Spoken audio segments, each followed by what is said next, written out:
নেই। আপনাকে আমি স্মরণ করাচ্ছি যে বিপদে পড়ে আপনি 2 রাকাত সালাত আদায় করবেন, দিয়ে আপনি আল্লাহকে বলবেন আপনি বিপদ থেকে বেঁচে যাবেন। তার নাম সালাতুল হাজা। এই যে দেখেন, এই যে দেখেন, ওই যে মা কোলে 3 জন লোক কথা বলেছিল শিশু দুধ পান করা অবস্থায়। তার একটা হচ্ছে জোরাইজের ঘটনা। জোরাইজ তার ইবাদতখানায় ইবাদত করছিলেন, তার মা এসে তাকে ডাকলো। জোরাইজ বলল, উসলৌজিভা, আমি মায়ের সাথে কথা বলবো না সালাত আদায় করব। আমি মায়ের ডাকে সাড়া দিব না আমি সালাত আদায় করব। একটু দেরি হয়ে গেছে। তখন মায়ে বলে দিল, আল্লাহুম্মা লা তুমি তো আতাতুরিয়া হো জোহাল মোমেসাত, আল্লাহ তুমি এই জোরাইজের মরণ দিও না যতক্ষণ পর্যন্ত পতিতালয়ের মহিলার সাথে মুখ না দেখা হবে, যতক্ষণ পর্যন্ত তার জেনার ঘটনা না ঘটবে ততক্ষণ পর্যন্ত তুমি এর মরণ দিও না। এই বলে মা চলে গেলেন। ফাতার রাজাতুল্লাহ ইতিমধ্যে একটা মহিলা চলে আসলো। মহিলা তার সাথে কথা বলল জেনার ব্যাপারে। ফাবা জোরাইজ জেনাকে অস্বীকার করলো। ফাতাতি রাইয়া, মহিলা একটা রাখালের কাছে আসলো। ফাম কানাথু, রাখালকে চেপে ধরলো, তার সাথে জেনা করলো। ফাওয়ালাদা গোলামান, একটা বাচ্চা জন্ম দিল। এরপরে মহিলা বলল, হাজামিন জোরাইজ, এই বাচ্চা হচ্ছে জোরাইজের। ফাতাহু, জনগণ তার গির্জা ঘরের কাছে আসলো। ফাকাসসারুহ, জনগণ তার গির্জা ঘরকে ভেঙে খান খান করে দিল। ও আনজালুহ, টেনে হেঁচড়ে তাকে রাস্তায় নামিয়ে দিল। অসভ্যহ, গ্রামের লোকেরা তাকে অকথ্য ভাষায় গালি দিল। তিনি উঠলেন, অজু করলেন, 2 রাকাত সালাত আদায় করলেন। 2 রাকাত সালাত আদায় করে ওই বাচ্চার কাছে গিয়ে বললেন, বলো তো বাচ্চা, মান আবুকা, তোমার বাপ কে? তখন বাচ্চা বলল, আবি আর রাই, আমার বাপ হচ্ছে রাখাল। জনগণ বলল, না আপনি সৌমাথা কাবির দাহাবে, জোরাইজ তোমার গির্জা ঘর স্বর্ণ দিয়ে বানিয়ে দিব। জোরাইজ বলে, লাইলাবিদ্দিন, জি না, আমার গির্জা ঘর স্বর্ণ দিয়ে বানাতে হবে না, মাটি দিয়ে বানাইতে হবে, যাহাই ছিল তাহাই করিতে হইবে। হাদিস মুসলিম। ঘটনাগুলি পাবেন উপদেশ বইয়ে। উপদেশ বইয়ে একটা আলোচনা আছে আল্লাহ ভরসা। আপনার জন্য লিখেছিলাম, কখন যে আপনার ভালোবাসা কেটে গেল আমি বুঝতে পারলাম না। কয়বার পড়েছেন আপনি আল্লাহ ভরসা বইটা? যখন এই জায়গাতে আসি তখন আমার মুসা আলাইহিস সালামের কথাটা মনে হয়।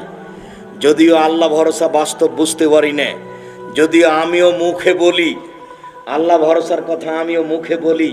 2013 সালের 24 আগস্ট রোজ মঙ্গলবার হাঁটাবো, বীরহাটা, রূপগঞ্জ, নারায়ণগঞ্জ, ঢাকা, কাঁঠাল গাছের নিচে বলেছিলাম, আমার হাতে টাকা নেই, এ কথা সত্য, এখানে প্রতিষ্ঠান গড়বে, এ কথা সত্য, ইনশাল্লাহ গড়বেই গড়বে। আপনার বাড়ির নিকটে আছে, আপনি দেখে আসেন, 300 ফুট রাস্তার মাথায় পূর্বাচলে প্রায় 51 বিঘা জমির উপরে জামিয়া সালাফিয়া, যেখানে 200 শতক জমি বরাদ্দ করা হয়েছে মসজিদের জন্য। ইনশাআল্লাহ এই দেশে বড় মসজিদ তৈরি করবই ইনশাআল্লাহ।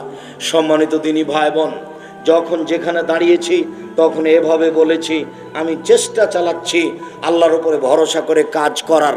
আপনাকে আমি আল্লাহর উপরে ভরসা করার জন্য অনুরোধ জানিয়ে বলছি, দেখুন বিপদে পড়ে 2 রাকাত সালাত আদায় করে যদি আপনি যদি আল্লাহকে বলেন, তাহলে আল্লাহ আপনার কাজ সহজ করে দিবেন। এরপরে আছে সলাতুল ইস্তেখারা। রাসূল সাল্লাল্লাহু আলাইহি ওয়াসাল্লাম বলছেন, যখনই কোনো মানুষ সিদ্ধান্ত নেবেন কোনো কাজের, 2 রাকাত সালাত আদায় করবে।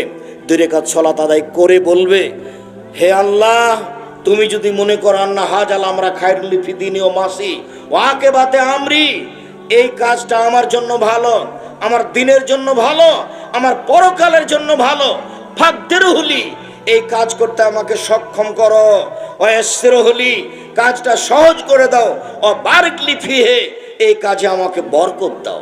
আর যদি তুমি মনে করো এটা আমার জন্য ভালো নয়, আমার জীবনের জন্য ভালো নয়, তাহলে তুমি এটাকে আমার থেকে সরিয়ে দাও, আর আমাকেও তার থেকে সরিয়ে দাও, এর চেয়ে সুন্দরটার ব্যবস্থা করে দাও। এরপরে হচ্ছে আপনার সলাতুত তাসবিহ, যার হাদিস ঠিক নয়। 300 বার সুবহানাল্লাহ আলহামদুলিল্লাহ লা ইলাহা ইল্লাল্লাহ আল্লাহু আকবার বলে 4 রাকাত সালাত আদায় করতে হয়। জীবনে একদিন হলেও করতে হবে, নইলে বছরে একদিন করতে হবে, নইলে মাসে একদিন করতে হবে, নইলে দিনে একদিন করতে হবে। যে মর্মে হাদিসটি রয়েছে সলাতুত তাসবিহ, আমরা তার সূত্র সনদ ঠিক প্রমাণ করতে না পারাই এই সলাত আমরা আদায় করতে বলি না। আজকের 9 ধরনের আলোচনায়, সলাতের আলোচনায় 8 ধরনের সলাত সময়ের গতিতে আপনাকে আদায় করার জন্য আমি অনুরোধ জানাচ্ছি। সম্মানিত দিনী ভাই বোন, আলোচনার এই পর্যায়ে এসে আপনাকে আমি জরুরিভাবে বলছি, জীবনে 4টা কাজ কখনো অলসতা দেখিয়ে বাদ দিবেন না, ছাড়বেন না। 1, 5 ওয়াক্ত সালাত, 2 হালাল রুজি, 3 কোরআন তেলাওয়াত, অন্তত সূরা ইখলাস, 4 দুইজন যেখানে বসে আছে সেখানে বসবেন না, আড্ডা পিটবেন না। ওখানে কারো বদনাম হচ্ছে, আপনি জড়িয়ে গেলেন, তাহাজ্জুদ পড়ে আপনি জান্নাত কিনতে পারবেন না। আজ থেকে চিরদিনের জন্য আড্ডা পিটা কাজকে বন্ধ করে দেন। দোকানে গিয়ে দাঁড়িয়ে জিনিস নেবেন, কিনা শেষ হয়ে গিয়ে চলে যাবেন, ওখানে অপেক্ষা করবেন না। এই 4টা কাজের অনুরোধ জানাচ্ছি আপনাকে, বলছি মনে রাখবেন। 4টে কারণে কবরের শাস্তি হয় না।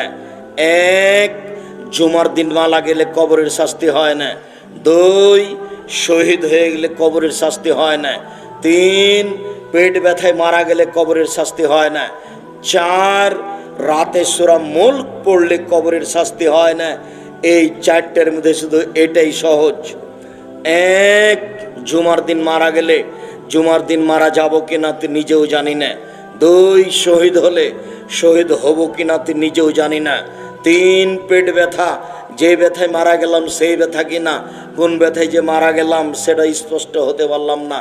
4, রাতে সূরা মুলক পড়া, এটা সবাই পারে। রাতে যদি আপনি সূরা মুলক পড়েন তাহলে কবরের শাস্তি হবে না। মর্মের সম্মানিত দিনী ভাই বোন, অজু করে 2 রাকাত সালাত আদায় করার প্রাণপণে চেষ্টা করবেন। মসজিদে ঢুকে 2 রাকাত সালাত আদায় করার প্রাণপণে চেষ্টা করবেন। আজান হওয়ার পর পরে 2 রাকাত সালাত আদায় করার চেষ্টা করবেন। সূর্য ওঠার পর পরে 2 রাকাত সালাত আদায় করার চেষ্টা করবেন। 7:30, 8টা, 8:30 এর সময় 2 রাকাত সালাত আদায় করার চেষ্টা করবেন। 10:30, 11টার সময় 2 রাকাত সালাত আদায় করার চেষ্টা করবেন। প্রয়োজনে বিপদে পড়ে যে কোনো সমস্যার কারণে 2 রাকাত সালাত আদায় করবেন। কোনো কাজ সিদ্ধান্ত নিচ্ছেন, জমি কিনবো, এই মেয়েটাকে বৌমা হিসেবে নিতে চাচ্ছি, তাহলে আপনি 2 রাকাত সালাত আদায় করবেন, সিদ্ধান্তের সালাত।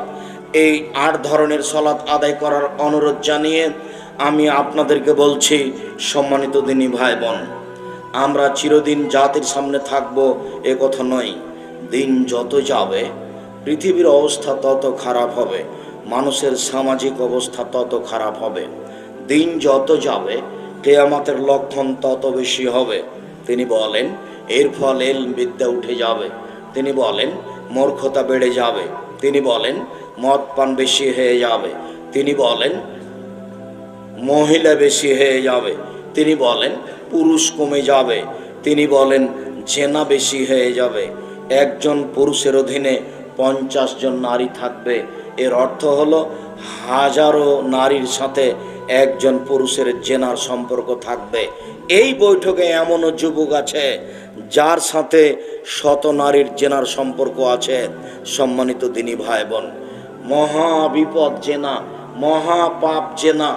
আর একটা কথা আপনি মনে রাখবেন, জেনা চালু হলে রুজি কমে যাবে।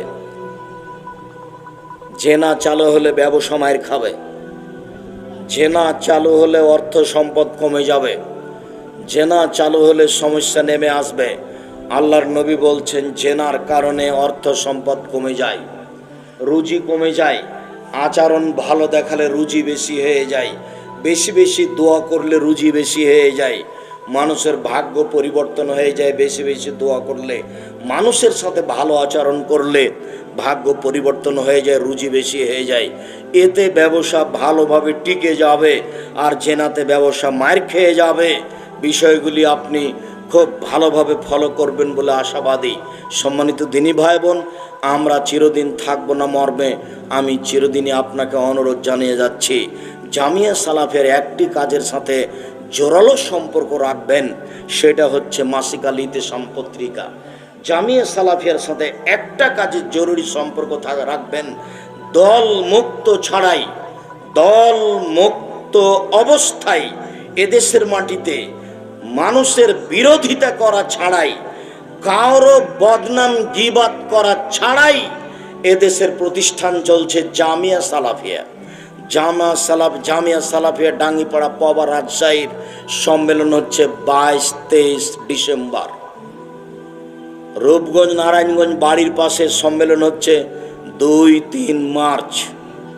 জামিয়া সালাফিয়া বিরল দিনাজপুর হচ্ছে 3রা ফেব্রুয়ারি। এইসব সম্মেলনে উপস্থিত হবেন। আপনাকে আমি আন্তরিকভাবে দাওয়াত দিচ্ছি, আপনি আমার দিনী ভাই। যাওয়ার সময়তে আবদুল্লাহর উপরে আপনাদের অনেক ভালোবাসা, আবদুল্লাহর উপরে আপনাদের অগাধ ভালোবাসা থাক, আমি এটা কামনা করি। আবদুল্লাহর বই মিন্নাতুল বারী আপনারা সবাই নিতে চান নেন, কিন্তু সলাতের উপরে আমি যে বইটা লিখেছি, রাসূল সাল্লাল্লাহু আলাইহি ওয়াসাল্লামের সলাত বনাম প্রচলিত সলাত, এই বইটাকে আপনি মূল্যায়ন করুন, আমার অনুরোধ। আর যে কোনো আলোচনা আপনি উপদেশ বইয়ে পাবেন, আজকের আলোচনা আপনি উপদেশ বইয়ে পাবেন। আর যত আপনার আছে দোয়া এবং তাসবিহ তাহলিল জিকির আজকার, 35টা হাদিস আছে হাত তুলে দোয়া করার, 24টা স্থান উল্লেখ করা আছে হাত তুলে দোয়া করার। আমি আপনাকে এই বইগুলি সংগ্রহ করার জন্য অনুরোধ জানাচ্ছি।